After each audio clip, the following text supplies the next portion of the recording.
إن الحمد لله نحمده ونستعينه ونستغفره ونعوذ بالله من شرور أنفسنا ومن سيئات أعمالنا من يهده الله فلا مضل له ومن يضلله فلا هادي له وأشهد أن لا إله إلا الله وأشهد أن محمدا عبده ورسوله صلى الله عليه وسلم. فاعوذ بالله من الشيطان الرجيم. بسم الله الرحمن الرحيم.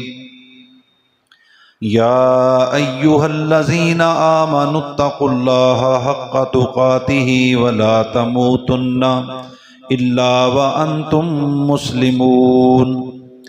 يا أيها الذين آمنوا اتقوا الله وقولوا قولا سديدا يصلح لكم أعمالكم ويغفر لكم ذنوبكم ومن يطع الله ورسوله فقد فاز فوزا عظيما. يا أيها الناس اتقوا ربكم الذي خلقكم من نفس واحدة وخلق منها زوجها وبث منهما رجالا كثيرا ونساء واتقوا الله الذي تساءلون به والأرحام إن الله كان عليكم رقيبا. أما بعد فإن خير الحديث كتاب الله وخير الهدي هدي محمد صلى الله عليه وسلم وشر الأمور محدثاتها وكل محدثة بدعة وكل بدعة ضلالة والضلالة في النار. فأعوذ بالله من الشيطان الرجيم. بسم الله الرحمن الرحيم. وَجَعَلْنَاكُمْ شُعُوبًا وَقَبَائِلَ لِتَعَارَفُوا إِنَّ أَكْرَمَكُمْ عِندَ اللَّهِ أَتْقَاكُمْ. تمام تعریفیں اللہ وحدہ لا شریک کے لیے ہیں، جو ساری کائنات کا خالق اور مالک ہے۔ درود و سلام جناب محمد الرسول اللہ صلی اللہ علیہ وسلم کی ذات اقدس پر کہ جن کے لائے ہوئے دین کی وجہ سے آج ہم صراط مستقیم پر گامزن ہیں۔ اگر ہمارے اوپر اللہ کا خاص فضل اور اللہ کا احسان نہ ہوتا، ہم میں سے ایک مسلمان بھی صراط مستقیم پر نہیں چل سکتا تھا۔ میرے عزیز بھائیو، اللہ رب العالمین قرآن مجید کے اندر ارشاد فرماتے ہیں کہ ہم نے تمام انسانوں کو ایک طریقے کے ساتھ پیدا فرمایا ہے، مرد اور عورت کے اختلاط کے ساتھ۔ ثم السبیل یسرا ثم اماتہ فاقبرا۔ چاہے وہ امریکہ کا انسان ہو، یورپ کا انسان ہو، یا ایشیا کا یا جنوبی ایشیا کا انسان ہو، وہ غریب ہو یا امیر ہو، اس کی پیدائش کا طریقہ ہائے کار پیٹرن ایک جیسا ہوتا ہے، اور نومولود بچہ، اس کے انداز، اس کے اطوار ساری انسانیت کے ایک جیسے ہوتے ہیں۔ اور جب وہ فوت ہوتا ہے، جب وہ مرتا ہے، جب اس کی ڈیتھ ہوتی ہے، تو پھر بھی اس کا بے جان ہونا پوری انسانیت میں ایک جیسا ہوتا ہے۔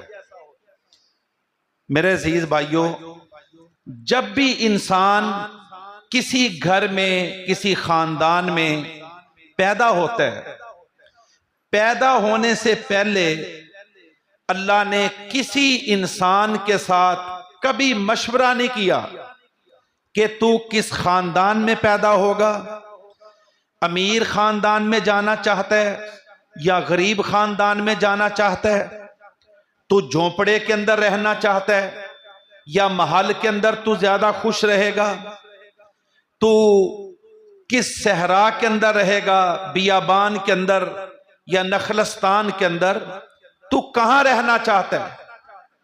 آج تک کوئی انسان یہ بول نہیں سکتا، دعویٰ نہیں کر سکتا کہ اس کو اللہ رب العالمین نے، اس کے خالق نے، اس کے کریٹر نے، اس کے مالک نے اس کے ساتھ کبھی یہ مشورہ کیا ہو۔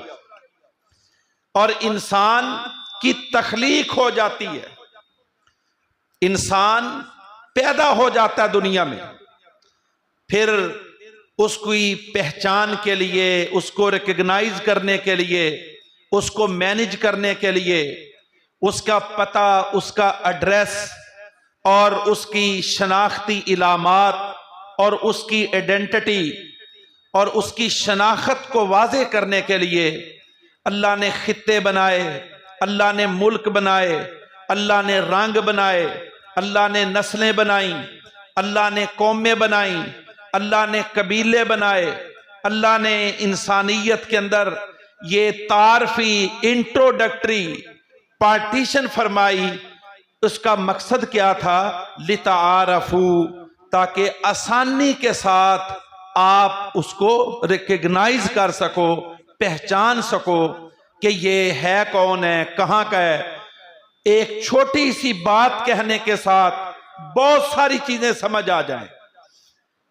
یہ میرے محترم بھائیوں مقصد ہے، لیکن اللہ رب العالمین نے صاف طور پر فرما دیا ان اکرمکم عند اللہ اتقاکم، تم میں سے سب سے بہترین، سپیریئر، اعلی، عرفہ، قابل فخر، قابل ستائش اور قابل مغفرت کون ہے، قابل بخشش کون ہے؟ ان اکرمکم عند اللہ اتقاکم، جو اللہ کا تقوی زیادہ اختیار کرے گا۔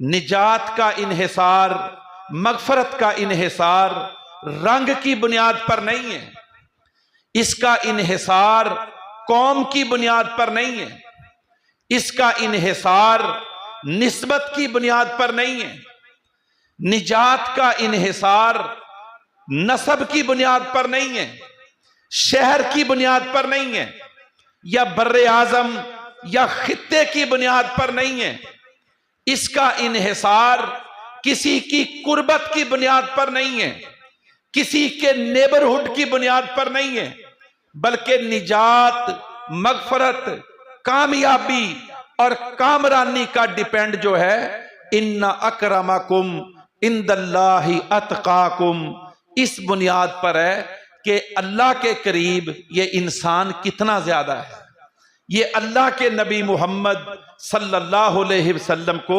کتنا پہچانتا ہے، یہ اللہ اور اللہ کے رسول کے احکامات کی کتنی قدر کرتا ہے، کس قدر پریفر کرتا ہے، اس کی ترجیحات کیا ہیں، کیا اس کی محبت میں اللہ اور اس کا رسول شامل ہے، کیا اس کے شب و روز میں اللہ اور اس کے رسول کا کوئی عمل دخل ہے، کیا اپنی زندگی کے ڈیسیژن کے اندر، فیصلے کے وقت، اپنی زندگی کی پنچایتوں میں، اپنی زندگی کے جرگوں میں، اپنی زندگی کے جھگڑوں میں، اپنی زندگی کے تنازعات میں، مقدمات میں، یا جہاں فیصلہ کرنا ہوتا ہے یہ اپنی مرضی کو ترجیح دیتا ہے، معاشرتی رسم و رواج کو پریفر کرتا ہے، یا سب کے سامنے کھڑا ہو کر کہتا ہے کہ انی عبداللہ، میں اللہ کا بندہ ہوں، انی اخاف اللہ، میں اللہ کا خوف کھاتا ہوں، میں وہ بات کروں گا جو اللہ کی ہوگی، میں وہ حکم لاگو کروں گا جو اللہ کے نبی محمد کا ہوگا صلی اللہ علیہ وسلم۔ فرمایا جو یہ اعلان کرے گا کہ قل ان صلاتی و نسکی و محیایا و مماتی للہ رب العالمین، کہ میری نماز، میری قربانی، میری زندگی، میری حیات، میری موت للہ رب العالمین، آسمانوں کے رب کے لیے۔ میرے عزیز بھائیوں، نسبتوں کے ساتھ اگر نجات ہونا ہوتی تو ابو جہل، ابو لہب، عمر بن ہشام، یہ غزوان، صفوان، امیہ بن خلف کبھی جہنم کے اندر نہ جاتے، کبھی جہنم کے اندر نہ جاتے۔ یہ اللہ کے نبی کے قریبی رشتہ دار تھے، کوئی چچا تھا، کوئی کزن تھا، کوئی فرسٹ کزن تھا۔ سارے قریشی، ہاشمی، مکہ میں رہنے والے، آپ کے ہمسائے، آپ کی محبت کے اندر ڈوبے رہنے والے، آپ کی لک آفٹر کرنے والے، قبل از نبوت آپ کا خیال کرنے والے، آپ کی نگہداشت کرنے والے، آپ کی پیدائش پر لونڈیوں کو آزاد کرنے والے، محبت کا اظہار کرنے والے۔ لیکن جب آپ نے نبوت کا اعلان کیا، پھر پتا چلا کہ کون میرے نبی محمد کے ساتھ ہے اور کون میرے نبی محمد کا مخالف ہے علیہ الصلاۃ والسلام۔ ابو لہب، یہ اس کا جو لقب تھا، لہب، لہب کا مطلب ہوتا ہے فلیم، شعلہ۔ یہ شعلے کا، آگ کے شعلے کا جو فلیم اوپر والا حصہ ہوتا ہے، یہ انتہائی چمکدار پیلے اور سرخ رنگ کا حسین امتزاج ہوتا ہے، روشن ہوتا ہے بہت زیادہ، اور سب سے زیادہ حدت، شدت اور خوبصورتی اسی حصے کے اندر ہوتی ہے۔ ابو لہب کا رنگ اتنا خوبصورت، اتنا سفید اور اتنا سرخ رنگت، تمتماتا ہوا چہرہ،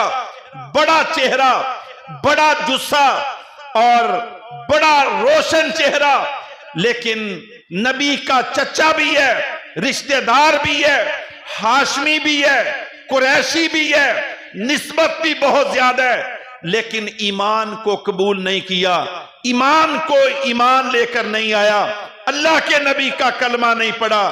فرمایا تبت یدا ابی لہب وتب، اللہ نے قیامت تک کے لیے اس پر، اس کی بیوی پر، اس کے بچوں پر قیامت تک کے لیے لعنت فرمائی ہے۔ میرے محترم بھائیوں، نسبتوں سے کام نہیں چلتا۔ عمر بن ہشام، ابو جہل، یہ نام بڑا مشہور ہے۔ ابو جہل اس کا نام اسلام نے رکھا تھا۔ ابو جہل، جہلیت والا، انتہائی اکھڑ مزاج اور تند خو، انتہائی بکنے والا، بکواسات کرنے والا، سبقت اللسانی کرنے والا، گالی گلوچ کرنے والا، تان و تشنیع دینے والا، حماز مشاء بنمیم مناع للخیر معتد اثیم عتل بعد ذلك زنیم ان کان ذا مال و بنین اذا تتلی علیہ آیاتنا قالوا اساطیر الاولین، گالیاں دینے والا، چغلی کھانے والا، پروپیگنڈے کرنے والا، نبی سے دشمنی رکھنے والا، عداوت کرنے والا، بغاوت کو بھڑکانے والا، نبی پر پابندیاں لگانے والا، لیکن اس کی بنیاد پر اس کا نام ابو جہل رکھا اور اس کا نام عمر بن ہشام، عمر بن ہشام اس کا نام، اللہ کے نبی کا چچا، اللہ اکبر، بہت بڑے جسم والا، بہت بڑے جسم والا، بہت بڑے جسے والا۔ یہ اتنا جوان تھا بے ایمان کہ بدر کے اندر جب گھوڑے پر بیٹھ کر آیا تو معاذ اور معوذ نے، جو ٹین ایجر 13-14 سال کے دو بھائیوں نے اس کے اوپر حملہ کرنے کی کوشش کی۔ اس کا گھوڑا اتنا اونچا تھا اور گھوڑے کے اوپر اس کا جسم اتنا بلند تھا کہ وہ دو بچے بڑی مشکل کے ساتھ اس کی ٹانگوں پر وار کرنے کے قابل ہو سکے، اس کی ٹانگ تک ایکسس کر سکے، اپروچ کر سکے، اور ایک نے دائیں ٹانگ کاٹی، ایک نے بائیں ٹانگ پر وار کیا۔ اللہ نے اس وار کو کاری کیا اور یہ لڑکھڑا کر بلیڈنگ زیادہ ہونے کی وجہ سے، نکاہت کی وجہ سے یہ اللہ اکبر گھوڑے سے پھر نیچے گرا۔ اس سے معلوم ہوتا ہے کہ اس کا جسم بہت بڑا تھا، اور ایک دو روایات ایسی بھی آتی ہیں کہ یہ اتنا جوان تھا، اگر یہ دونوں ٹانگیں کھول کے کھڑا ہوتا تو اس کی ٹانگوں کے نیچے سے چھوٹے قد کا گھوڑا گزر جاتا تھا، اتنی جوان قامت والا۔ لیکن میرے محترم بھائیوں، بتاؤ ان ساری چیزوں کا کیا اس کی آخرت کو کوئی فائدہ مل سکے؟ کوئی فائدہ نہیں ملا۔ ان کے برعکس حضرت عبداللہ ابن مسعود رضی اللہ تعالیٰ عنہ، یہ چھوٹے سے قد کے، انتہائی چھوٹا بدن رکھنے والے، دھاگے کی طرح پتلی پنڈلیاں رکھنے والے، چھوٹا قد قامت رکھنے والے، ایک دن درخت کے اوپر چڑھے۔ صحابہ اکرام نے دیکھ کر مسکرانا شروع کر دیا۔ پیغمبر نے دیکھا کہ یہ صحابہ میرے ساتھی عبداللہ ابن مسعود کا مذاق کر رہے ہیں یا اس کی دھاگے کی طرح پتلی پنڈلیوں پر مسکرا رہے ہیں۔ آپ نے صحابہ کی طرف متوجہ ہو کر کہا، میرے ساتھیوں خبردار، اس پر مسکراؤ نہیں، اس پر ہنسو نہیں۔ اللہ کی قسم، جب سے عبداللہ نے ایمان کو قبول کیا ہے، آپ کے نزدیک اس کا وزن ہلکا ہوگا، لیکن اس کے رب کے نزدیک اس کا وزن احد پہاڑ سے بھی زیادہ ہو چکا ہے۔ میرے محترم بھائیوں، نسبتوں سے کام نہیں چلتا۔ ان اکرمکم عند اللہ اتقاکم، اب کام چلے گا، ایمان کے ساتھ کام چلے گا۔ واقعہ بڑا معروف ہے کہ نبی کریم صلی اللہ علیہ وسلم معراج پر گئے تو معراج پر آپ کو قدموں کی کچھ آہٹ سنائی دی۔ آپ نے جبرائیل سے پوچھا، جبرائیل یہ کس کے قدموں کی آہٹ ہے، یہ کس کے قدموں کی آواز ہے؟ فرمایا اللہ کے رسول، یہ حضرت بلال کے قدموں کی آواز ہے کہ بلال جب اپنا کالا قدم زمین پر رکھتا ہے، اس کے قدم کی آواز اللہ کی جنت میں سنائی دیتی ہے۔ ان اکرمکم عند اللہ اتقاکم، نسبتوں کے ساتھ کام نہیں چلتا، کام چلتا ہے تقوی کے ساتھ اور ایمان کے ساتھ اور عمل صالحہ کے ساتھ، کہ کون اللہ کے زیادہ قریب ہے، اللہ کے ہاں معتبر کون ہے، اللہ کے ہاں معزز کون ہے، اللہ کے ہاں ریسپیکٹیبل کون ہے، اللہ کے ہاں عزت پانے والا کون ہے۔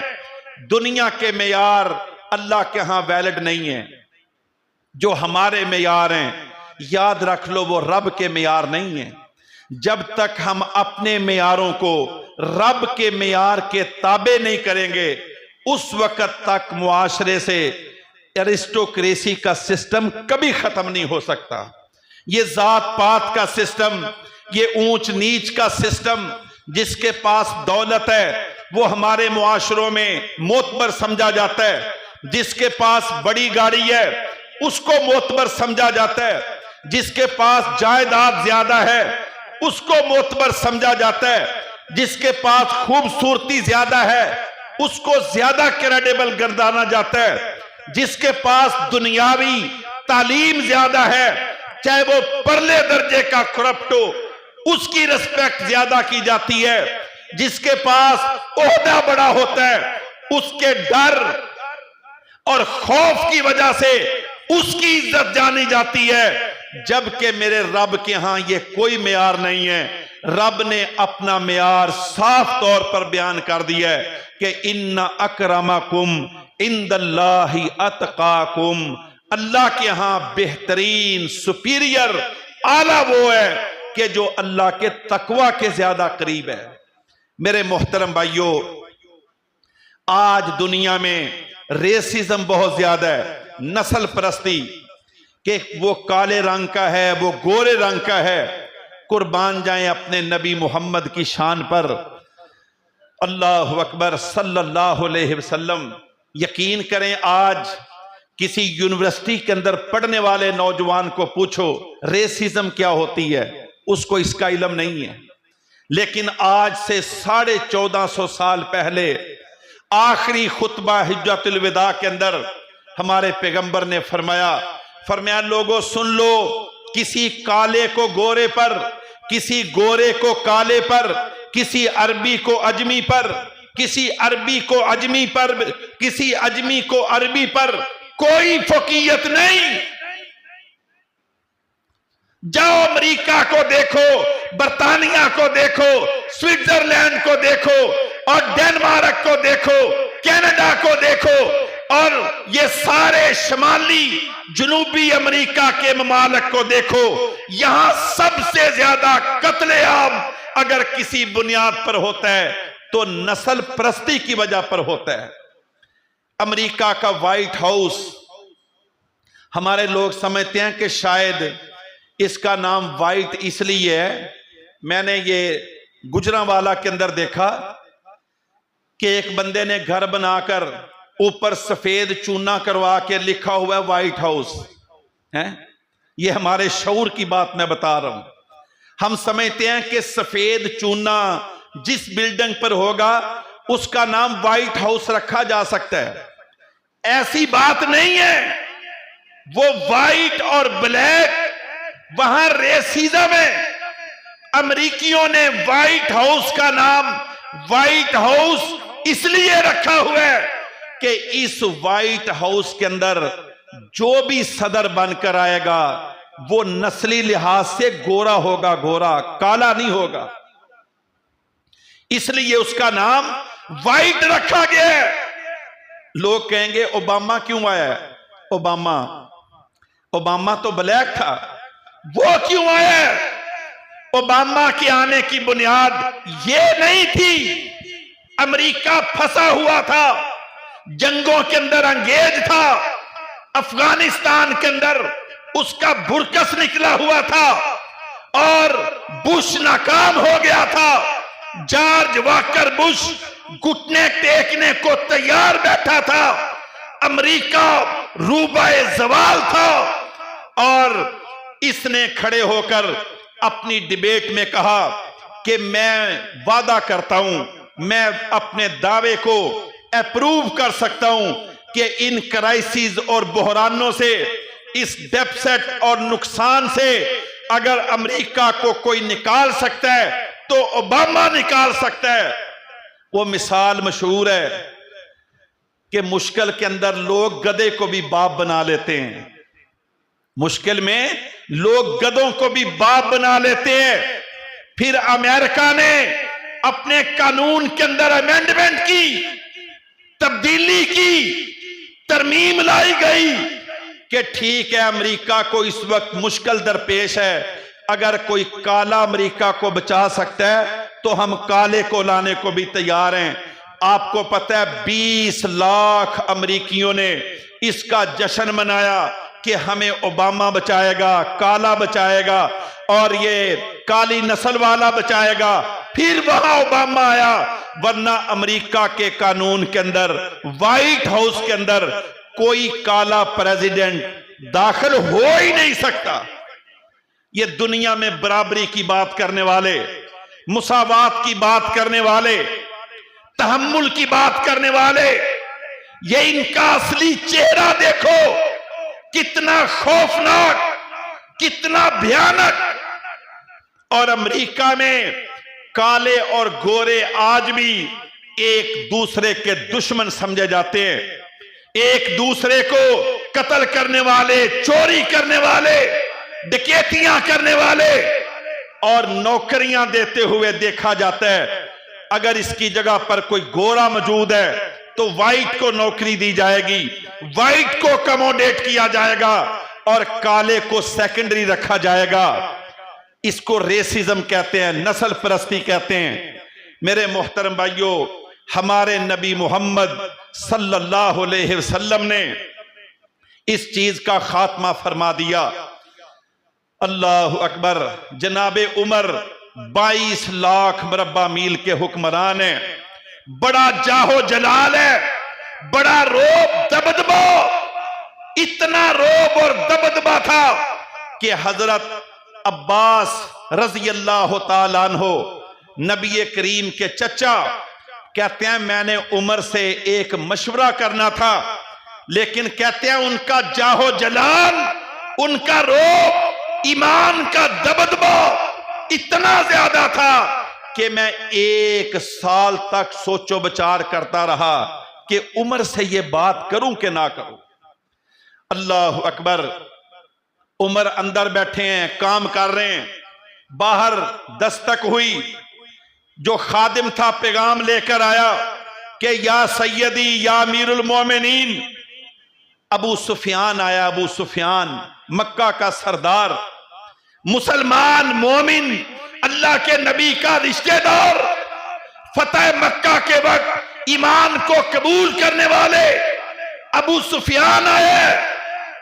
جناب عمر نے اپنا کام روٹین کے ساتھ جاری رکھا، لکھ رہے تھے یا کسی کی بات کر رہے تھے یا کوئی ہیرنگ ہو رہی تھی، اپنے کام کو جاری رکھا، کوئی دائیں بائیں نہیں دیکھا، یعنی کہ انتظار کرو۔ اتنے میں خادم آیا، کہتا ہے یا امیر المومنین، بلال حبشی آئے ہیں ملاقات کے لیے۔ بلال آیا، بلال جاؤ، اللہ کی قسم البدایہ والنہایہ کو پڑھو، سوانح عمری کو پڑھو۔ خادم کہتے ہیں کہ امیر المومنین نے جوتا بھی نہیں پہنا، چادر بھی نہیں سنبھالی، آدھی چادر زمین پر گھسٹ رہی ہے، آدھی چادر ہاتھ سے پکڑی ہوئی ہے۔ جناب عمر دروازے کی طرف جا رہے ہیں اور منہ سے کہہ رہے ہیں یا سیدی یا سیدی یا سیدی، اے میرے سردار، اے میرے سردار۔ یہ ان اکرمکم عند اللہ اتقاکم۔ ابو سفیان غصے ہو گئے رضی اللہ تعالیٰ عنہ، فطری طور پر ان کا حق بنتا ہے۔ جناب عمر نے سمجھ لیا کہ سردار ابو سفیان رضی اللہ تعالیٰ عنہ انہوں نے محسوس کیا ہے۔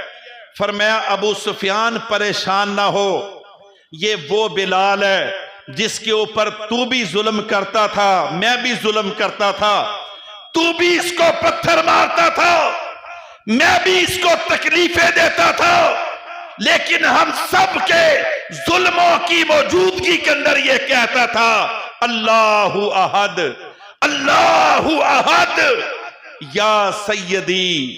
جناب عمر بلال حبشی غلام ابن غلام ابن غلام ابن غلام ان کو کہہ رہے ہیں یا سیدی، اے میرے سردار۔